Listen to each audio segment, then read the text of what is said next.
नमस्कार मित्रों, मैं आपका ज्योतिष मित्र ओम बाबू शर्मा ओम एस्ट्रो बर्ड चैनल में आपका हार्दिक अभिनंदन करता हूं। और ग्रह गोचर की श्रृंखला में आज हम लेकर चलते हैं आपको वृश्चिक राशि। वृश्चिक राशि या वृश्चिक लग्न साथियों, काल पुरुष की कुंडली में 8वें नंबर की राशि होती है या 8वें नंबर की लग्न होती है। पहले घर में जहां 8 लिखा हो ये राशि या लग्न हमको वृश्चिक लग्न कहते हैं। यदि 8 नंबर पर चंद्रमा लिखा हुआ है तो यह वृश्चिक राशि कहलाती है। मंगल ड्राइवन राशि है, जल तत्व की राशि है।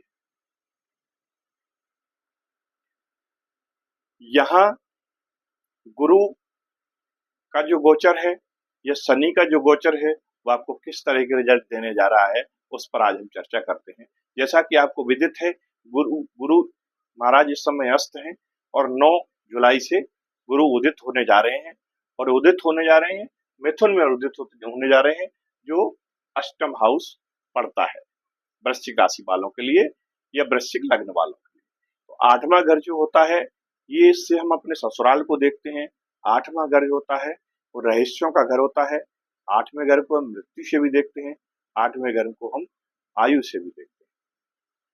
तो जहां गुरु 8th हाउस से उदित होंगे और यहाँ से 7वीं दृष्टि आपके धन भाव पर डालेंगे, तो कहीं ना कहीं आपको धन की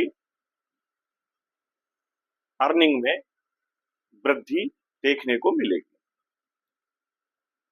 कमीशन से जुड़ा हुआ पैसा है वो आपके पास आएगा। यदि आपका कोई उधारी ऐसी थी जो नहीं मिल रही थी, काफी दिनों से डूबी हुई थी, वो उधारी भी आपको इस समय गुरुदेव के उदय होने से मिलेगी। और ये अतिचारी अवस्था में है, इनकी गति तेज है गुरु की, अक्टूबर तक ये यहीं रहने वाले हैं और यहाँ से आपको अपने अतिचारी रिजल्ट देंगे। तो कुछ खतरनाक रिजल्ट भी आपको देखने को मिल सकते हैं, जैसे गुरु सूर्य के साथ यहाँ बैठे हुए हैं तो ससुराल पक्ष से आपका झगड़ा करा सकते हैं, आपके साले साहब के साथ आपकी अनबन हो सकती है, ईगो क्लश करने वाली स्थिति बनती है।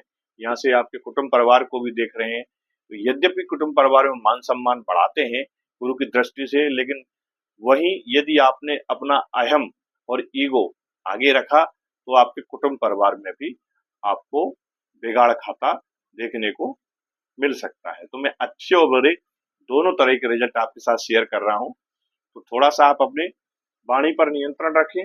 राहु आपके सुख भाव में बैठे हुए हैं, 4th हाउस में बैठे हुए हैं, जो कि भूमि, भवन, वाहन और माता का घर होता है।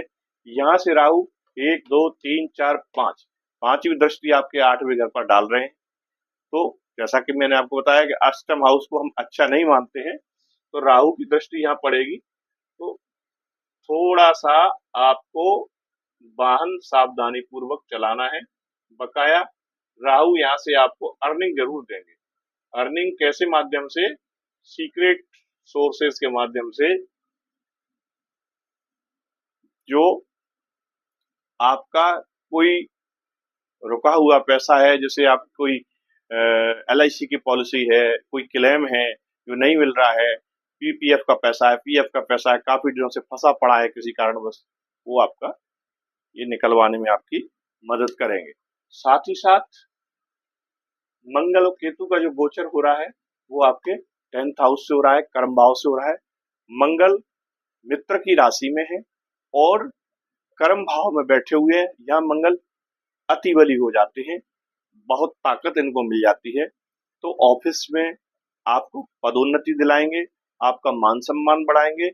हालांकि कार्यालय का माहौल, ऑफिस का माहौल थोड़ा गर्मा गर्म हो सकता है, तो उसमें आपको अपने व्यवहार पर नियंत्रण रखना है। कुछ छोटी छोटी बातों पर आर्गुमेंट ना करें, ये अक्सर ऐसी पोजीशन में देखने को मिल जाता है। केतु चूंकि साथ में है मंगल के और राहु से दृष्ट हो रहे हैं, तो अंगारक योग जैसी पोजीशन बनती है। तो कई बार केतु क्या करते हैं, यहाँ से आपको चेंज करा देते हैं, ट्रांसफॉर्मेशन हो जाता है। और मंगल भी आपको पता है, मंगल जब कहीं से गोचर करता है तो वो भी ट्रांसफॉर्मेशन की स्थितियां पैदा कर देते हैं, तो आपके ट्रांसफर भी हो सकते हैं, लेकिन होगा पदोन्नति के साथ।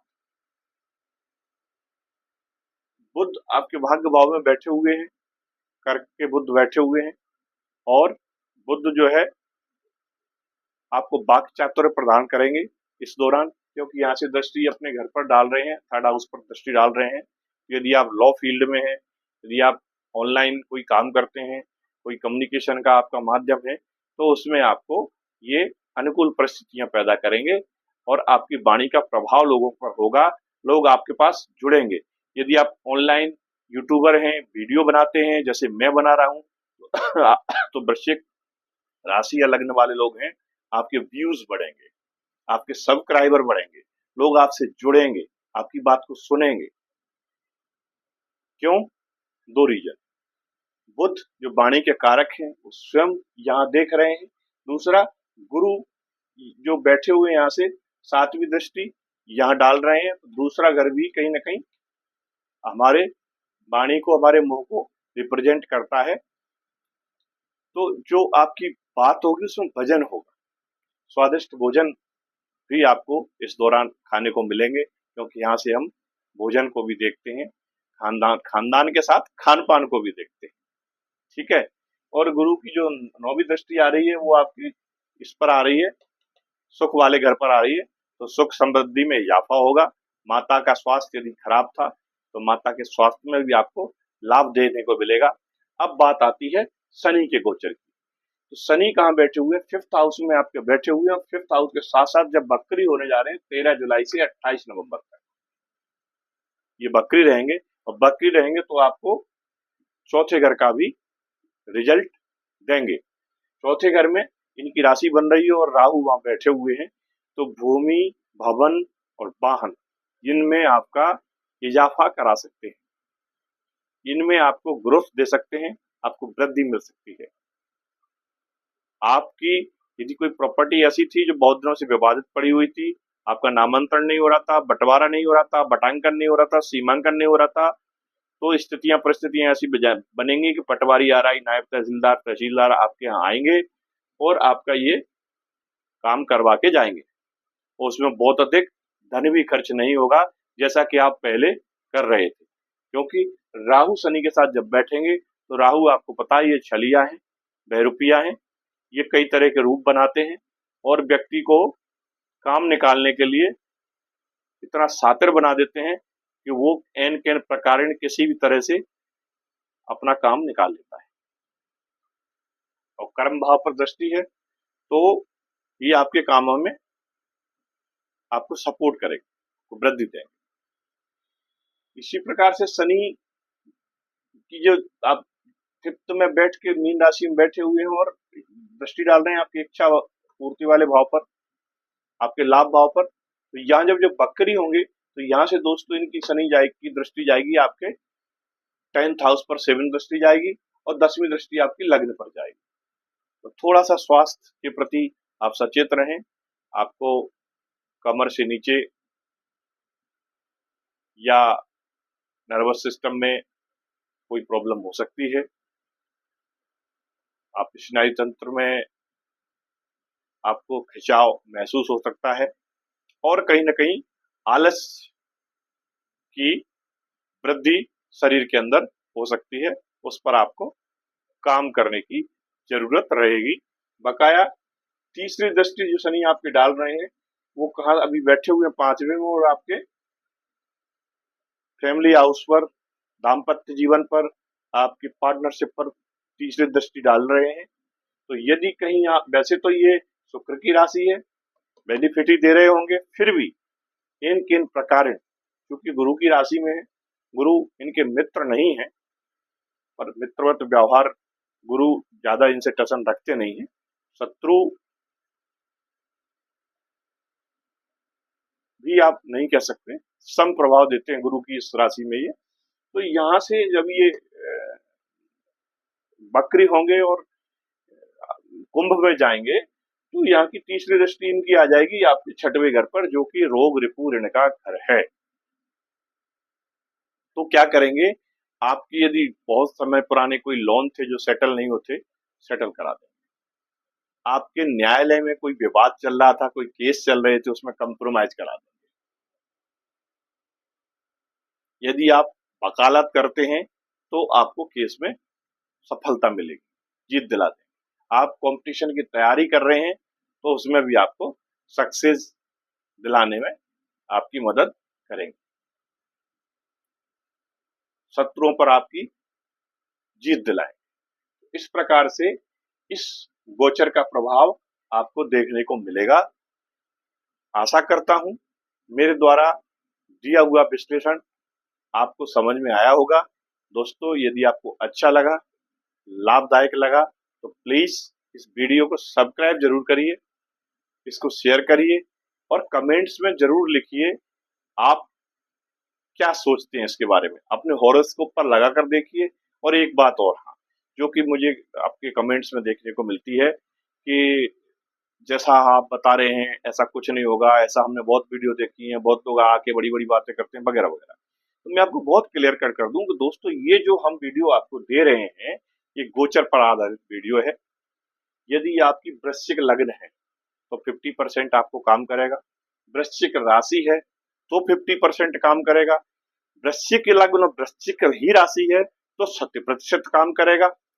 इसके अलावा यदि आपकी दशा महादशाएं अनुकूल नहीं चल रही हैं तब फिर ये प्रेडिक्शन बदल जाएगा। मान लीजिए आप मंगल राशि वाले हैं, वृश्चिक वाले हैं और शनि की महादशा चल रही है, तो शनि देखिए आपकी कुंडली में कहाँ होते हैं, तीसरे घर के और चौथे घर के, दो घर के मालिक हैं। माने एक इंद्र का घर मिला हुआ है और एक इनको त्रिक भाव मिला हुआ है। तो आपको जो परिणाम मिलेंगे उसकी महादशा में वो सम मिलेंगे, कुछ अच्छे कुछ बुरे। यानी परिश्रम बढ़ जाएगा, दौड़ भाग बढ़ जाएगी, लेकिन इनकम भी बढ़ेगा और प्रॉपर्टी भी बढ़ेगी। तो इस तरह से हम इसको लें, ना कि सिर्फ गोचर के बेस पर आप ये डिसीजन ले लें। ये एक राशि एक लग्न के करोड़ों लोग हैं देश दुनिया में। एक व्यक्ति, आप ऐसे समझिए ना, राम और रावण एक ही राशि थी ना, लग्न भले अलग अलग थे लेकिन राशि तो राह और राशि एक हो रही है, दोनों ही तुला राशि वाले बन रहे हैं।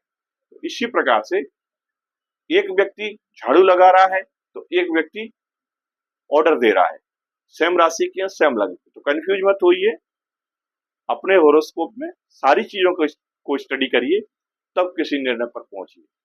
फिर भी यदि आपको लगता है कोई उलझन है, समझ नहीं आ रहा है, तो व्हाट्सएप, हमारा थंबनेल में हमारा नंबर दिया हुआ है, डिस्क्रिप्शन में हमारा नंबर दिया हुआ है, चैनल पर जाइए, व्हाट्सएप करिए और अपनी समस्या का समाधान पाइए। इसके बदले में छोटा सा एक पारितोषिक हम आपसे लेते हैं और वो भी हम जन कल्याण में लगाते हैं। हम अपने व्यक्तिगत आय का सोर्स उसको नहीं बनाते। ईश्वर की दया से हमारे पास आय के दूसरे सोर्स हैं जहां से हम सफिशिएंट आर्थिक लाभ प्राप्त करते हैं। आशा करता हूं दोस्तों वीडियो ठीक लगी होगी। मिलते हैं अगले वीडियो में, तब तक के लिए नमस्कार। जय हिंद, जय भारत। अपने माँ बाप की सेवा करिए दोस्तों, गौ माता की सेवा करिए, यही सनातन का मेरा आपके लिए संदेश।